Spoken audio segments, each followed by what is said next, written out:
আন্দোলন জিন্দাবাদ জিন্দাবাদ জিন্দাবাদ জিন্দাবাদ গণসংহতি আন্দোলন সংকটের সমাধান গণতান্ত্রিক সংবিধান সংকটের সমাধান গণতান্ত্রিক সংবিধান সংকটের সমাধান গণসংহতি যোগ দিন গণসংহতি যোগ দিন গণসংহতি যোগ দিন গণসংহতি যোগ দিন গণসংহতি যোগ দিন গণসংহতি গণসংহতি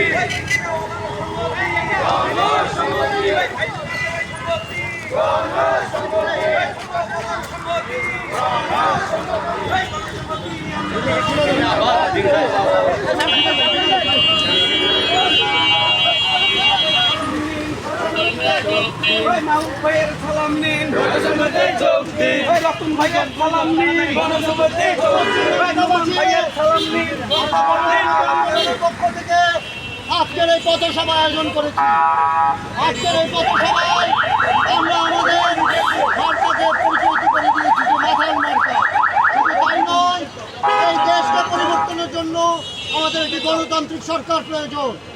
আমাদের গণতান্ত্রিক সংকটের যে সমাধান গণতান্ত্রিক সংবিধান, এই গণতান্ত্রিক সংবিধানের যতদিন পর্যন্ত আমরা না পাবো ততদিন পর্যন্ত আমাদের সরকারকে সময় দেওয়া উচিত এবং সেই সাথে আমাদের লক্ষ্য রাখা উচিত অন্তর্বর্তীকালীন সরকারের ভিতরে যাতে পুরনো ভূত কোনোভাবে ঢুকে আমাদের লক্ষ্যকে বিবর্জিত করতে না পারে। আমরা আমাদের লক্ষ্য অর্জনে যেভাবে এগিয়ে যাচ্ছি সেভাবে আমাদের সবাইকে আমাদের সাথে থাকতে হবে। একসাথে মিলে এই রাষ্ট্রকে একটি সফল রাষ্ট্র হিসেবে তৈরি করতে চেষ্টা করছি এবং এতে শুধু আমরা নয়, সকল জনগণের সমানভাবে সহযোগিতা প্রয়োজন। ধন্যবাদ আপনাদেরকে।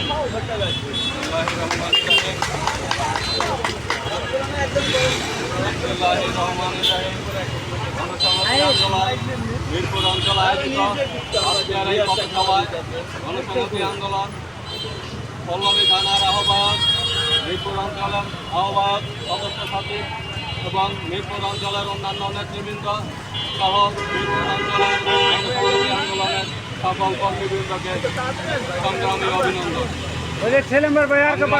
বন্ধুগণ, আপনারা জানেন গণসংহতি আন্দোলন সাকির নেতৃত্বে দীর্ঘ 15 বছর এই ফ্যাসিবাদী সরকারের বিরুদ্ধে লড়াই চালিয়ে গেছে। একটা গণতান্ত্রিক সরকার এবং ফ্যাসিবাদী সরকারের অপসারণের মাধ্যমে আমরা এক গণতান্ত্রিক বাংলাদেশের স্বপ্ন দেখছি। এই স্বপ্ন পরিক্রমায় গত 5ই আগস্ট এই ফ্যাসিবাদী সরকারের পতনের পর যে অন্তর্বর্তীকালীন সরকার গঠিত হয়েছে, আমরা এই অন্তর্বর্তীকালীন সরকারকে বলছি আপনারা অবিলম্বে একটা গণতান্ত্রিক সংবিধান রচনা করবে। এই সংবিধান সংস্কার না হওয়া পর্যন্ত বাংলাদেশে কোনো প্রকৃত গণতন্ত্র ফিরে আসবে না।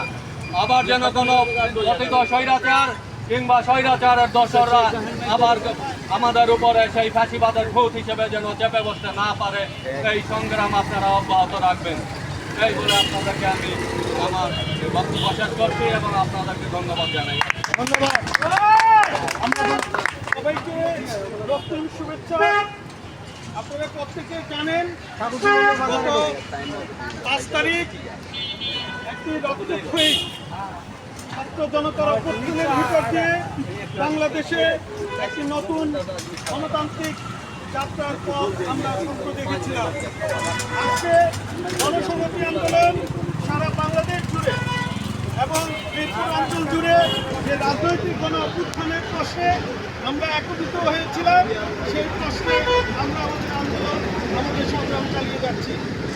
তদুপরি আমরা বলতে চাই, মিরপুর অঞ্চলে, বিশেষ করে মিরপুরের প্রত্যেকটি অঞ্চলে এই স্বৈরাচারের নিপাতিত যে দোসররা, যারা আপনারা জানেন 3, 4, 5 এই সময়টাতে 5 তারিখও যেভাবে পুলিশ এবং ছাত্রলীগ, যুবলীগ সহ স্বৈরাচারী স্বৈরাচারী শাসকদের একটি অংশ পুলিশের অস্ত্র ব্যবহার করে সাধারণ ছাত্রদের উপরে যেভাবে গুলিবর্ষণ করেছে, ছাত্রদের রক্ত ঝরিয়েছে, আহত করেছে, নিহত করেছে এবং এখনো শত শত হাজারে হাজারে ছাত্ররা কাতরাচ্ছে হসপিটালগুলোতে। তাদের চিকিৎসার প্রয়োজন, চিকিৎসার জন্য আমরা কথা বলছি।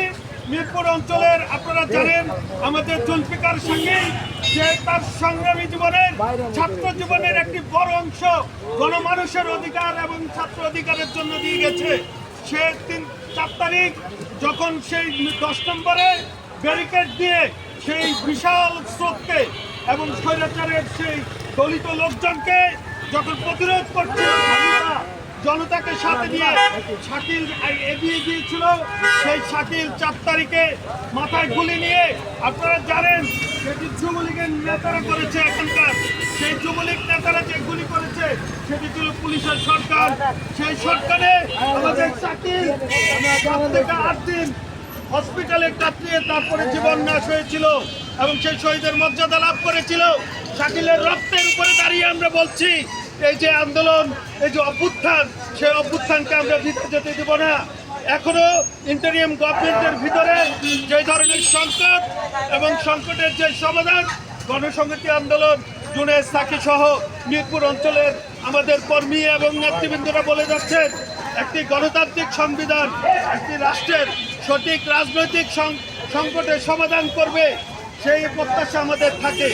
আপনারা এও জানেন ছাত্ররা আমাদের, আপনারা জানেন আমরা যুগপথ বেশ কিছু কর্মসূচি হাতে নিয়েছি।